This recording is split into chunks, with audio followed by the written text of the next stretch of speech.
美国国会共和党联邦参议员霍利本周推出新法案，针对维吾尔人权问题点名制裁习近平及相关中共高层官员。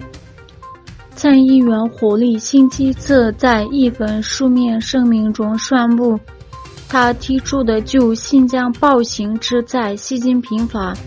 将确认中国共产党总书记习近平参与了对维吾尔自治区、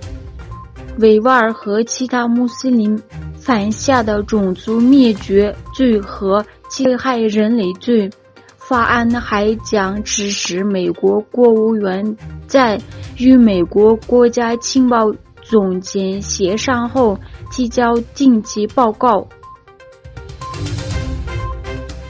维吾尔研究中心主任阿卜杜哈克姆伊德里斯和维吾尔运动负责人娄山阿巴斯在印尼多西亚接受了中国对维吾尔人的种族灭绝以及对伊斯兰教的镇压。他们呼吁在联合国投票支持中国的印尼政府不要参与种族灭绝。据悉，阿卜杜哈克姆伊兹里斯和娄山阿巴斯于10月9日至16日访问了印度尼西亚的雅加达、马旦和万隆。访问期间，他们会见了各界人士，讲述了维吾尔种族灭绝和中国对伊斯兰教和穆斯林的镇压。欧盟委员会主席冯德莱恩表示，他们从俄罗斯问题中吸取了教训，希望在对华关系中摆脱对原材料和技术等问题的经济依赖。欧盟委员会主席乌尔斯拉·冯德莱恩在布鲁塞尔举行的为期2天的会议后发表了这一声明。冯德莱恩表示，与中国的关系问题已被详细讨论，并表示他们目睹了与中国的紧张局势加剧。据瑞典媒体报道，该国现任总理波尔夫克里斯特森执行总统雷杰普塔耶尔埃尔多安表示准备访问安卡拉。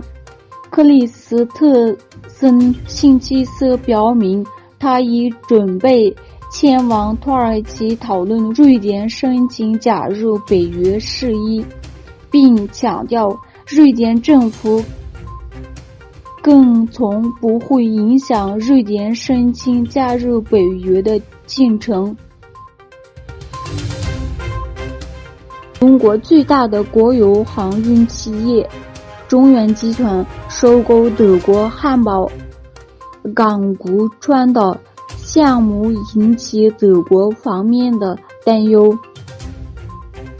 中远集团去年提出收购德国汉堡3个主要码头之一的托勒洛特码头 35% 的股权。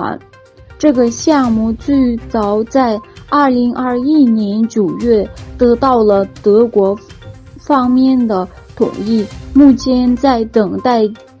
监管部门的审批。德国政府人士说，德国的执政联盟在这个问题上意见分歧。另一方面，据说欧拉夫肖尔茨总理计划于10月初访华。有报道，巴基斯坦选举委员会禁止前总理伊姆兰汗从政，理由是他没有透露他在担任总理期间受到的礼物的袭击。